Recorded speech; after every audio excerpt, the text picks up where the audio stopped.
Please remain standing for the reading from God's Word. Well, good morning. Happy Easter. My name is Kimmy Scaro, and I have the joy of serving on staff as the Kids Ministry Director. This morning, I am reading from John chapter 20, verses 19 through 29.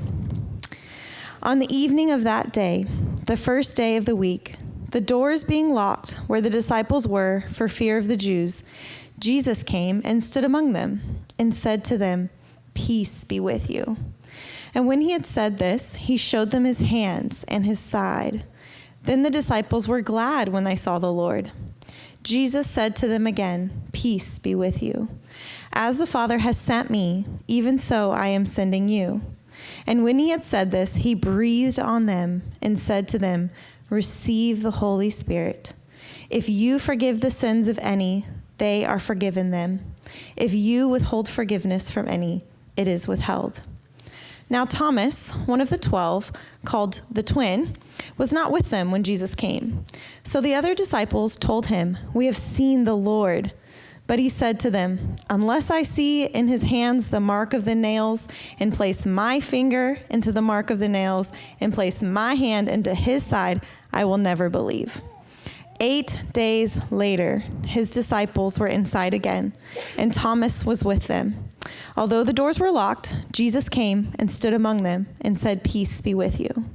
Then he said to Thomas, "Put your finger here and see my hands, and put out your hand and place it in my side. Do not disbelieve, but believe." Thomas answered him, "My Lord and my God." Jesus said to him, "Have you believed because you have seen me? Blessed are those who have not seen and yet have believed." This is the word of the Lord. Please be seated.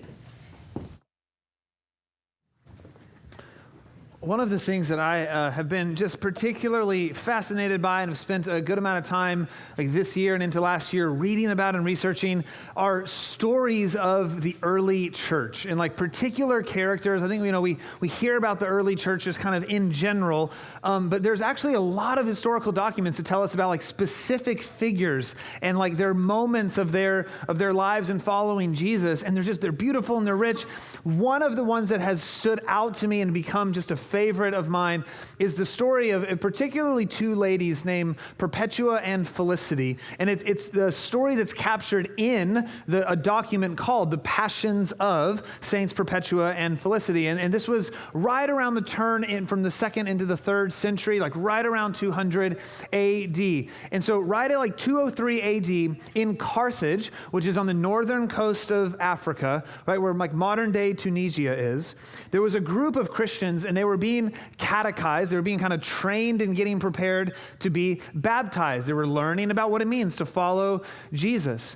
And at the time, the emperor, Severus, he was strongly opposed to Christians, and largely because he could actually then use them in his gladiatorial games. He could just kind of deem them criminals and then use them at his expense for the entertainment of his crowd. So he was throwing a birthday party, essentially, one day for a prominent figure there in his city, and he said, "I know, we'll have the games."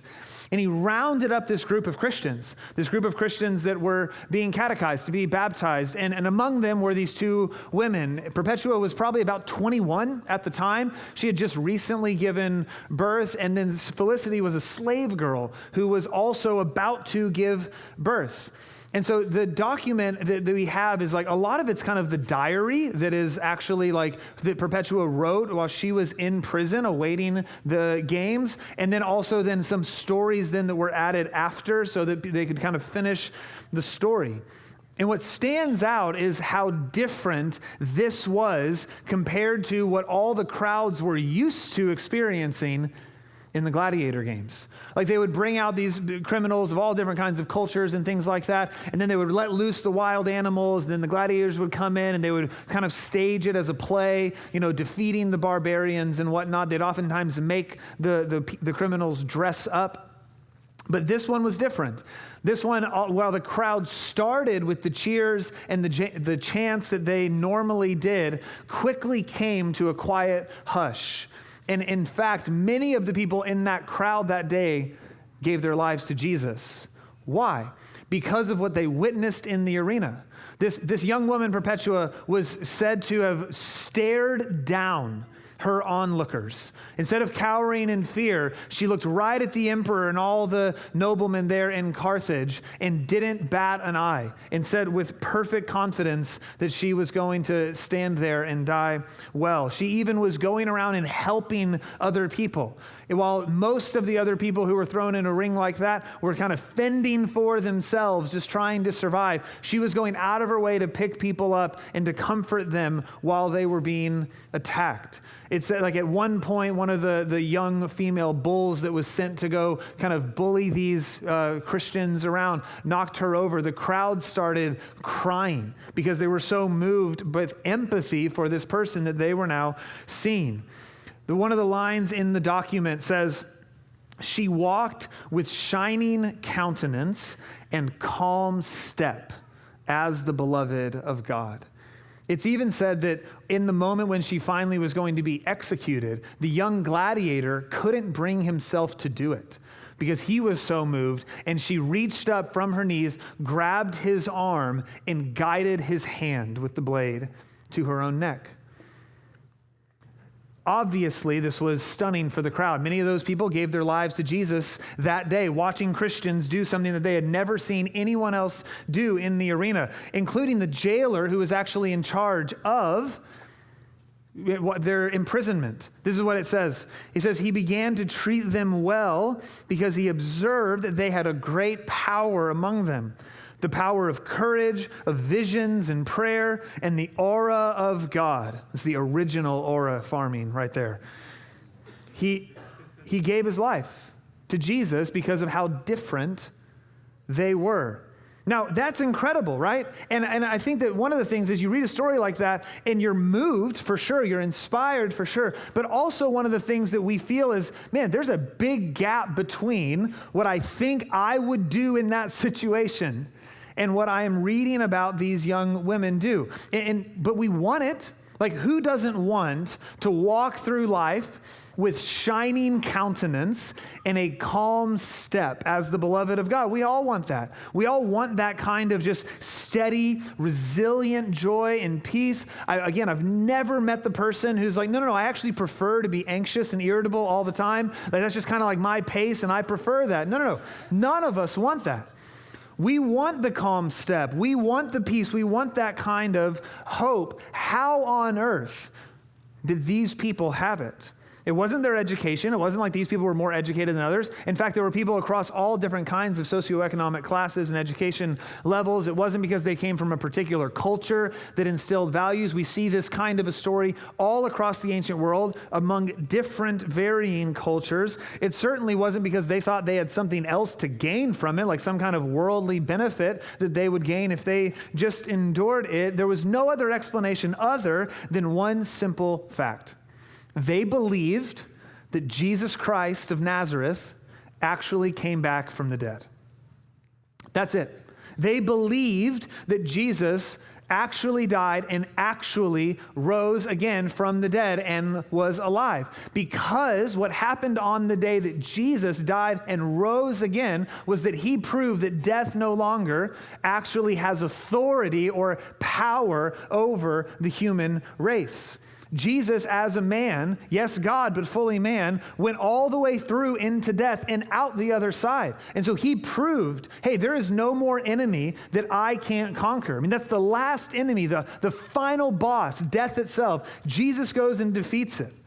And so not only did he defeat death, though, he proved that on the other side of death was not some conceptual, ethereal, spiritual afterlife, but that what was on the other side of death was real resurrection, that was real embodiment, that it was material, that it was tangible, that death could be actually reversed and you could actually live in your body once again with new creation. That's what Jesus proved. And then Jesus made a promise. Jesus said, if you follow me, if you put your trust in me, that's not just true of me, it's true of you too.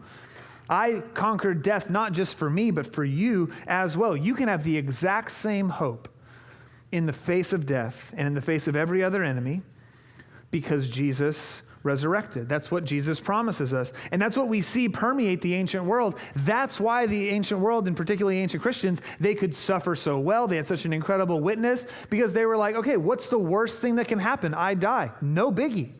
Like that was their posture because of how sure they were that Jesus had conquered death. One of the early church fathers, Justin Martyr, he was encouraging a group of Christians who they themselves were facing persecution and likely death. And here's what he was encouraging with, very simply. He said, "We expect to receive again our own bodies, though they be dead and cast into the earth." Again, very simple logic. No, even if death itself comes and claims your life, you expect to receive again your own body in new creation.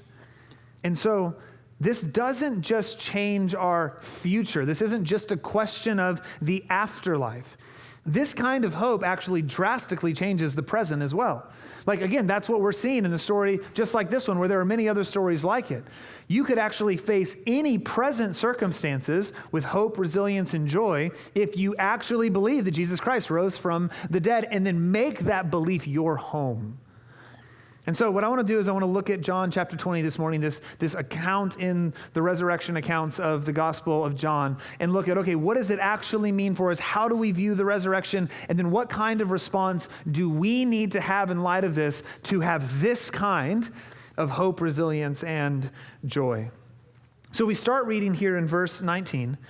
It says, "On the evening of that day, the first day of the week, the doors being locked where the disciples were for fear of the Jews, Jesus came and stood among them and said to them, 'Peace be with you.'" Quick pause there. This is one of those places that if you ever wonder if God has a sense of humor, I believe that he does, because Jesus could have knocked on the door and walked in like a normal guy, but the doors were locked. He leaves the doors closed and then appears in the room and then says, "Peace be with you." It's like, come on, Jesus. That's a little bit plain dirty, right? Like that's not a very peaceful interaction. But so they're startled, to be sure. But it says, when he said this, he showed them his hands and his side. Then the disciples were glad when they saw the Lord.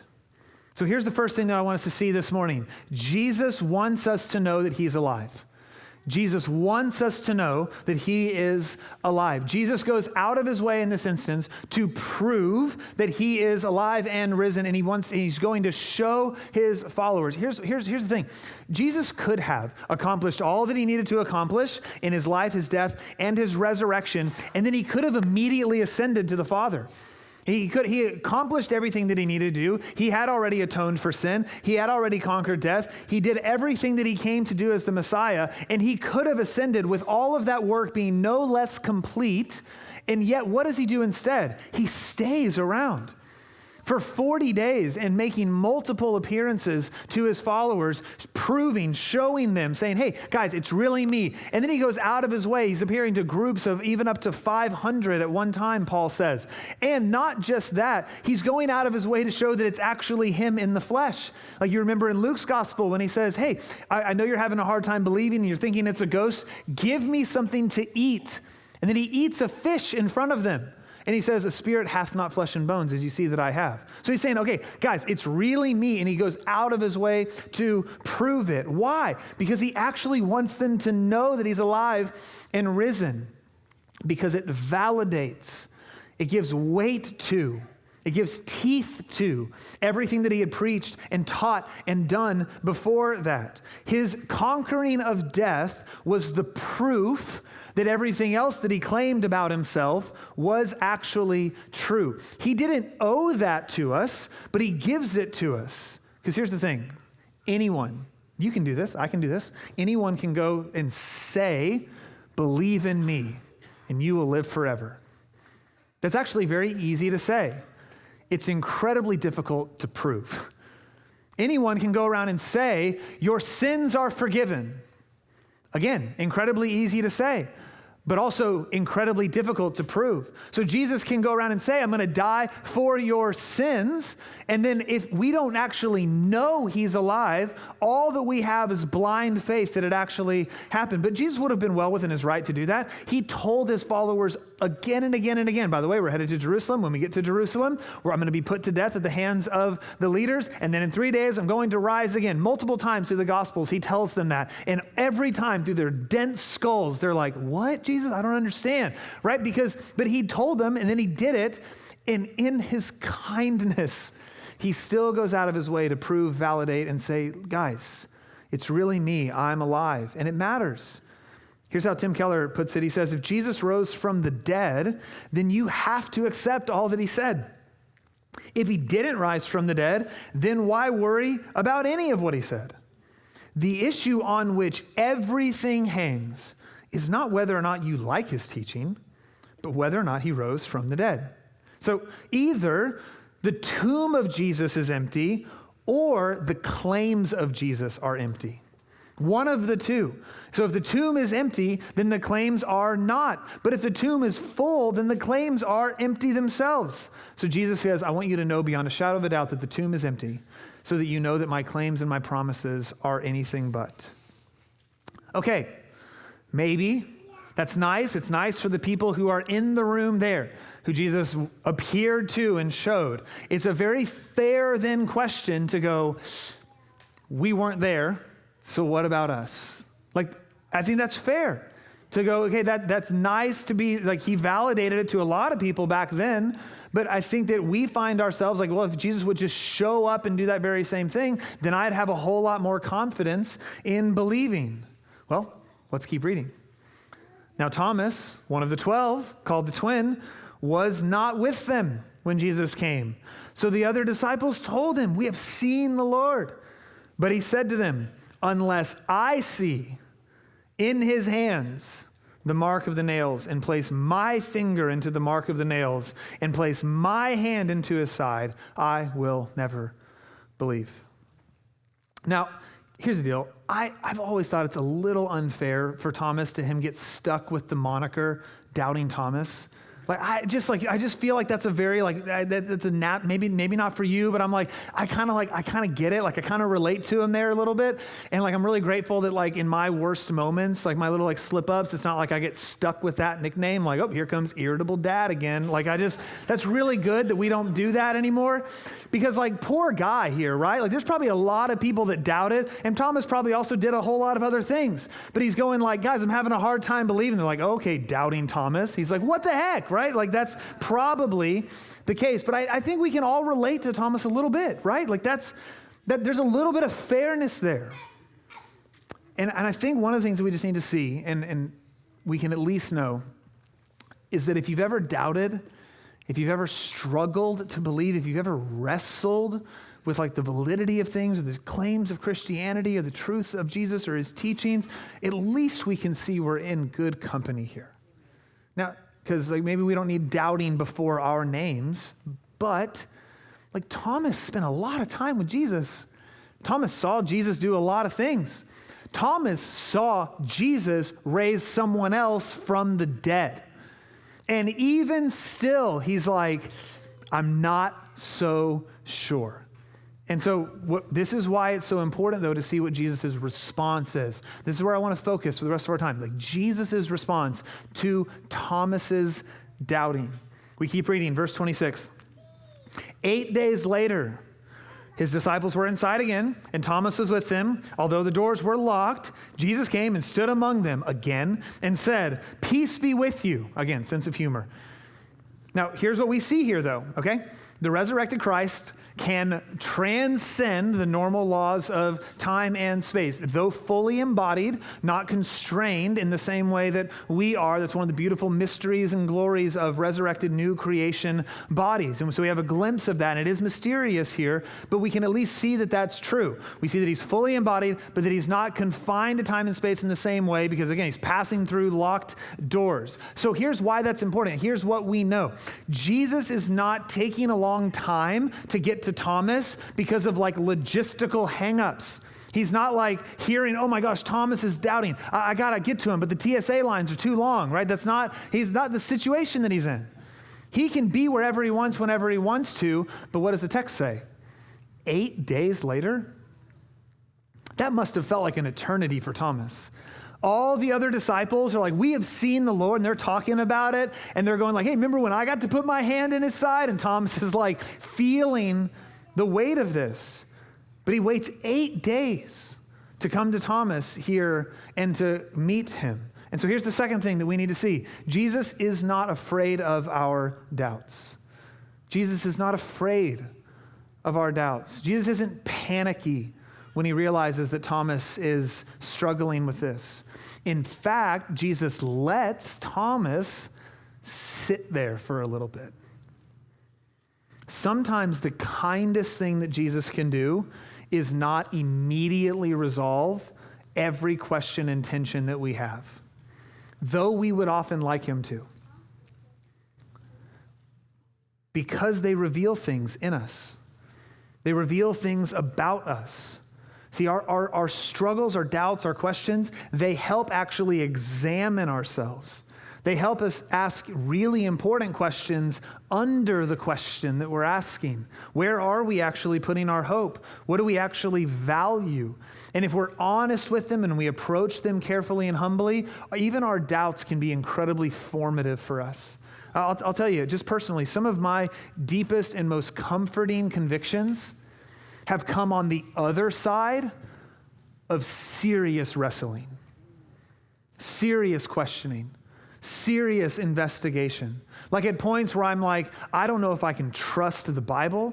I don't know why people say that the Bible says this. I don't know if this is actually true about God. And man, just like into the night, 2, 3, 4 a.m. with books strewn about my apartment, banging my head against the table going, I can't make sense of it. And I look back at that and go, man, am I so grateful that Jesus didn't snap his fingers and just resolve all of my tension, because I would have missed a ton of formation in my heart with just having the questions of my head answered in a moment.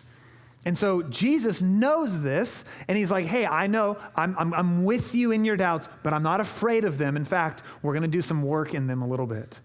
And I think what Jesus is always wanting us to ask when we are confronted with, whether it's doubts about the resurrection of Jesus or something else, he's wanting us to ask, I think, 2 things, at least primarily. Number 1, what is the motive under our doubting? What's my motive here in my wrestling and struggling? Because here's the thing, while we always think that it's just intellectual, it never is. There's always desires and heart things going on underneath the hood, and we have to pause and slow down long enough to actually assess what that might be. An example that I was just told about just this last couple weeks. There's a guy named Nabil Qureshi. He's a famous Christian apologist. He passed away about a decade ago. He was a former Muslim, and he converted to Christianity, and he dedicated his life to talking about that journey and then like basically defending the Christian faith. And he said one of the things that struck him so much was that when he would talk to other Muslims about the resurrection of Jesus, like, hey, we're actually investigating this historically, the answer that he kept getting met with was, hey, we can't let that be true. Because if Jesus actually rose, then that means Jesus actually died. And that's a huge, huge part of the Muslim faith, that Jesus did not die on the cross. And so they're saying, no, we actually have to hold the line on making sure we don't acknowledge that Jesus rose from the dead, whatever the evidence is, because it actually unravels other things in our faith. And so rather than approaching it objectively, it was, hey, we actually can't let this be true because the rest of our worldview is hinging on it not being true. And he was like, that seems so backwards, right? And that actually helped let him out of that way of thinking. Another example that I always love to just like come back to, because I appreciate the intellectual honesty of it, although it's sad in some ways, it also is, I respect it.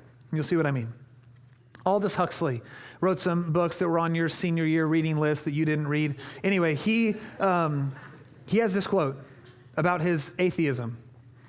He said, I had motives for not wanting the world to have a meaning, and consequently, assumed that it had none. For myself, as no doubt for most of my friends, the philosophy of meaninglessness was essentially an instrument of liberation from a certain system of morality. We objected to the morality because it interfered with our sexual freedom. He's just saying very plainly, hey, I don't want to believe in God because I want to sleep with whoever I want to sleep with and not feel bad about it. And so he's just saying, so I'm going to pick the worldview that lets me do what I want. That he's reversing into his beliefs. And at least he's honest about it, right? How many other people like actually are doing this, but then cloak it in other doubts and issues? So at least he has the courage to be honest about it. But this is what Jesus is wanting us to always ask. What is the motive underneath our doubt? One of the most important questions we can always ask ourselves at every season of life is not just what do I think is true, but what do I want to be true? What am I hoping is true? What am I actually building my life on being true? And then number two, not just what are my motives, but what am I believing instead? What am I believing instead? I want to do this. I did this in the 8 a.m., which is weird to say 8 a.m. Been here for a while. I've never preached with a prop before, so it went okay in the 8. I'm going to go big and use a quarter. So here's what I want to just illustrate, though. If I put this behind my back, and I put the quarter in one of my hands, okay? So here, it's in one of my hands. It's in the trick, I promise. And I say, all right, you have to tell me which hand the quarter's in. But before you do, I'm going to tell you that your life depends on your answer. Your life depends on it. And your eternity hangs in the balance. Okay, so you gotta be really sure. But here's the thing, I'm also gonna tell you it's in my left hand. Pretty sweet gig, right? All right, so I'm telling you the answer. I'm telling you it's in my left hand. I'm telling you your life depends on it.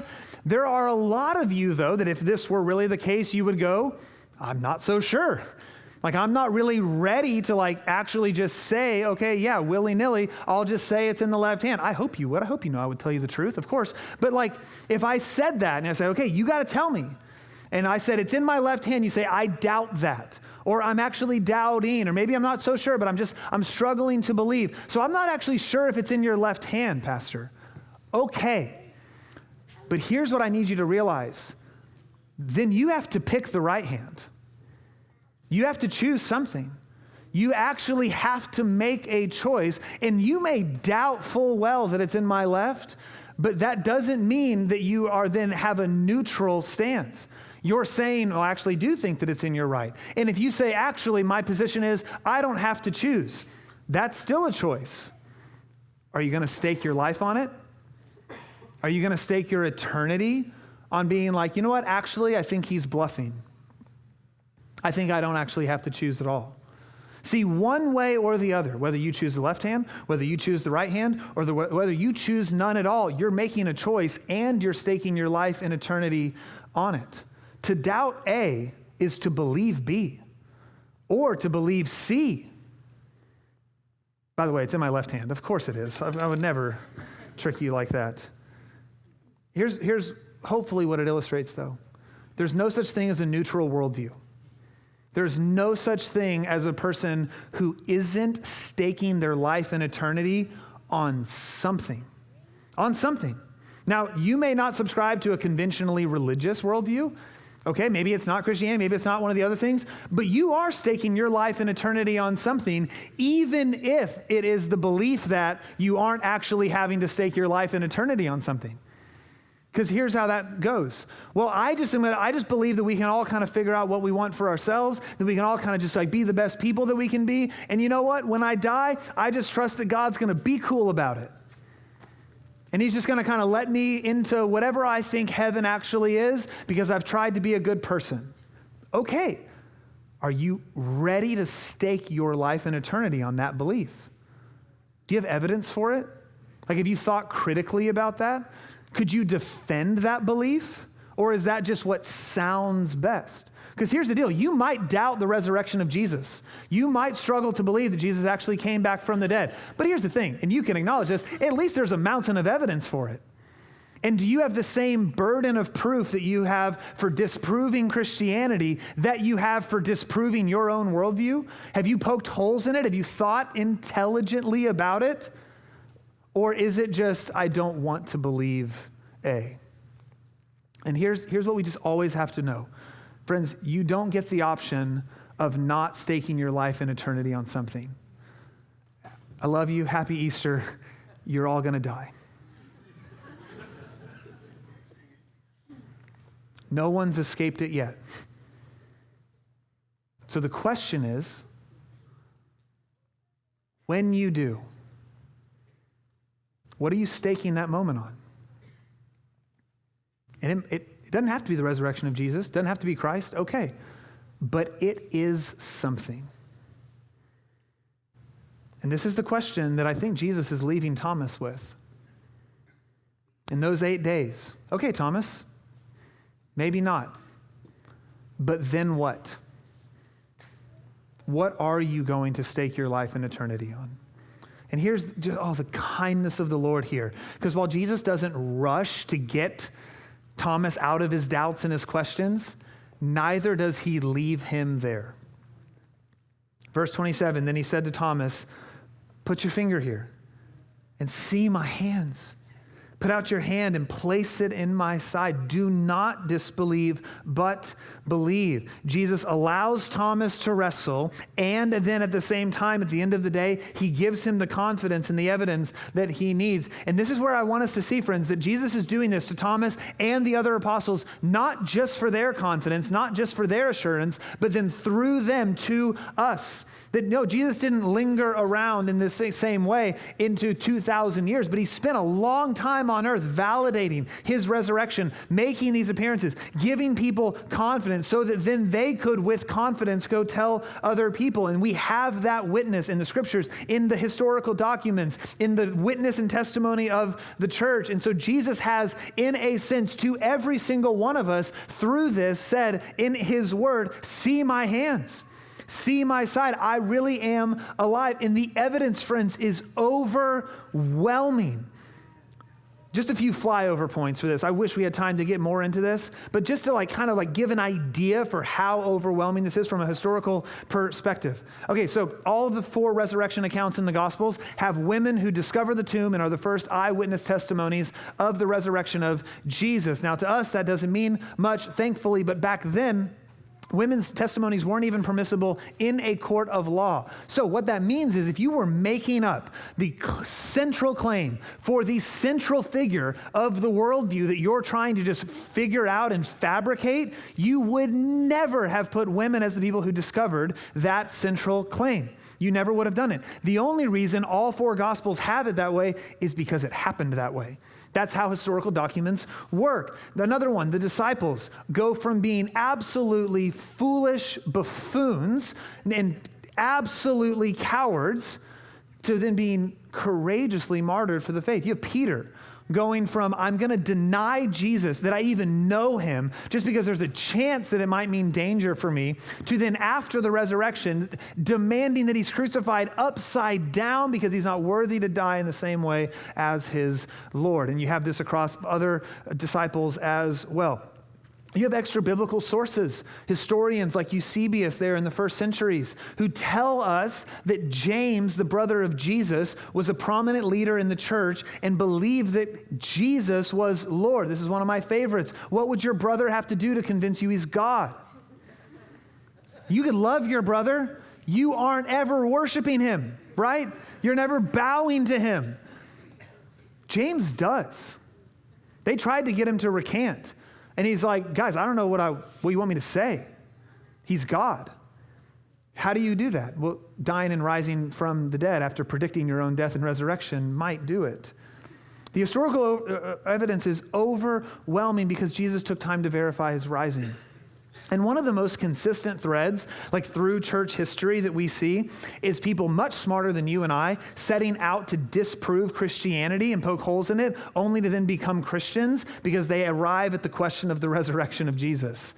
And they realize that there's no intellectually honest way to say that he didn't die and rise again. Here, one example of this that I've seen recently, he's not a Christian yet, I'm going to say yet. There's a guy named Alex O'Connor. He's made a big YouTube following. His YouTube handle is Cosmic Skeptic. And he's made a whole business basically out of debating Christians or people who believe certain things other than him. And he's really good at it. He's really intelligent, kind of a snob a little bit also, but comes with the territory. And he was on a podcast recently called Modern Wisdom with Chris Williamson, one of the most listened to podcasts in the world. So two guys that are not Christians, one of whom has been like antagonistically opposed to the Christian faith for a very long time. And he's starting to investigate some of the actual claims of Christianity, not just kind of taking pot shots at like the church or Christians over here. He's like, I'm going to actually investigate this. And listen to this. This is his words. He says, a very strange thing happened on Easter morning, because how do we explain the fact that this man gets crucified by the Romans and then people claim to see him after he died and were willing to be put to death for that belief? Now, okay, maybe he didn't die. Unlikely. As they say, the Romans knew how to kill people. This was a very effective method of killing people, and they knew how to do it. Then a few days later, people are claiming to see him. Well, maybe they're lying. But then you don't tend to go to death for something you know to be a lie. You're willing to be put to death for things that you think are true but are false, but very rarely are people willing to die for beliefs they don't actually believe themselves. Maybe they were mistaken. But imagine spending every single day with this person, living with this person, eating with this person, and then you've only seen them a few days ago? Or maybe they were hallucinating. In groups? One of the earliest New Testament sources is the letters of Paul, and he refers to Jesus having appeared to 500 people at once. You don't get group hallucinations like that. And so it doesn't seem like they were mistaken either. And so if they're not mistaken and they're not making it up, what explains the fact that these people claim to see him after he died? Alex, I've got a great answer for you, man. I really do. But you see, when you approach it honestly, the only barrier to not believing is not wanting to believe it. And if you approach the question objectively, because you can back up and you can start with, okay, overwhelmingly the scientific evidence says that we live in a created universe, that we inhabit a created world. The universe is far too intelligently designed and fine-tuned for it to happen by accident. So even where a lot of atheists used to hold the line on atheism, they've conceded it and said, you know what, I can't be actually smart and say that this is all an accident anymore.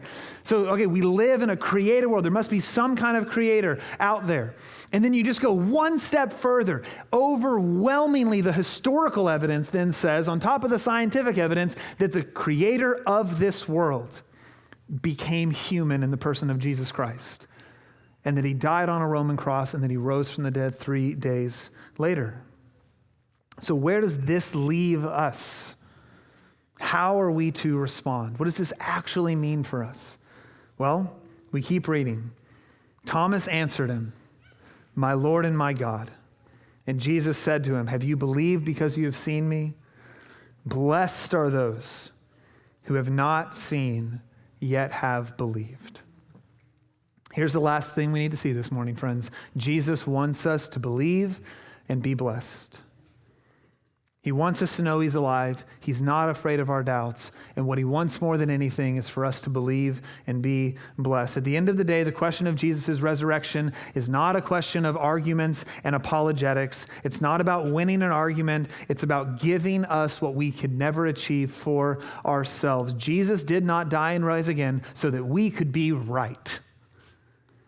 Jesus died and rose again so that we could be blessed. And this is what he is telling Thomas. Now, this word blessed, we often overcomplicate it, or I should say over-spiritualize it a little bit.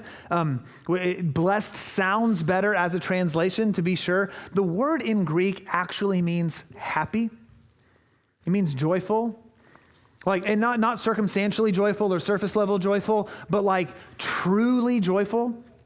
Truly happy, with an unwavering happiness and joy, the kind of happiness and joy that could take you into the gladiators arena and stare down your onlookers and serve those around you, even in the moments before your death. That kind of happiness and joy, that's the blessing that Jesus is talking about here. Not circumstantial blessing, not worldly blessing, the kind of thing that we actually want at the end of the day, that we're all aching for and that we're all searching for in so many other things. The kind of joy that literally lasts forever. And here's what I wish everyone could see. And this is I think about this a lot this week. even if you don't believe Jesus came back from the dead, you should want nothing more than for it to be true. Like, what do you want that Jesus isn't freely offering you through the resurrection? Think about that. What are you searching for that he isn't saying, here, believe and be blessed with? Would you like existential hope in all circumstances? Would you like unwavering peace and joy regardless of what happens in life? How about eternal life? Where else are you going for these things, friends? Where else have you found peace in all circumstances? Where else have you found a confident answer for death? When you understand what is actually offered through the resurrection, the only posture that makes sense is I want nothing more than for this to be true, because it's the best news imaginable. It's the answer for every longing and ache of the human heart that has always existed. See, we buck up against death. We try and ignore it. We try and contend with it. We try and pack this life full of things and stave it off because there's something in us that knows it's coming. And so the question is, okay, what's your answer for it? What are you staking your life and your eternity on? And Jesus comes to each one of us and he says, all you have to do is believe and be blessed. That even in the face of death, you can be blessed. And the only things that makes this news even better is how free it is to receive. The only thing that makes it better is the fact that all we have to do is reach out and take it. What is the response that Thomas gives? My Lord and my God. That's it. My Lord and my God. Now, what does believe mean? Jesus says believe. Well, this is another word that we often overcomplicate. See, we think believe and we think up here. We think intellectual belief. We think, okay, I have to have perfect certainty that everything about all my questions about the Bible answered. I have to have my whole life kind of pulled together. I have to figure out all the philosophical implications of following Jesus and all these things. No. Do you think Thomas ever doubted again? Sure. He's doubting Thomas, right? Sure. But in that moment, what does he do? My Lord and my God. What is that actually saying? It's just trust and surrender, friends. Belief is trust and surrender. And it's actually, when we really think about it, a pretty easy ask for Jesus to give. Because it's just saying, okay, Jesus, I can't atone for my sin on my own. But I trust that you have. Jesus, I can't beat death on my own. But I trust that you have. Would you beat it for me? Would you give me the life now and into eternity that I have no hope of trying to achieve on my own? This is what Jesus comes and offers. And so what I hope that all of us can hear and hear this morning, regardless of what your background with Christianity is and with Christ is, maybe you've been following him for a very long time. Maybe you're wrestling with some doubts right now. Maybe you've been sort of around him, for a long time. He's coming to every single one of us this morning with the same invitation that he came to Thomas with. Would you believe and would you be blessed? Would you just trust and would you surrender? And if you do, I will give you everything that your heart actually deep down wants. It may not be how you thought that it was, and it may not make sense every step of the way, but I promise you that as you face any circumstance in this life, all the way up to the day that you die, you can do so with peace, with hope, and with joy. I'm not asking you to have all your questions answered. I'm not asking you to get your life together first. I'm just asking you to surrender and say, my Lord and my God. Friends, you have to stake your life on something. Stake it on Jesus and live. Let's pray.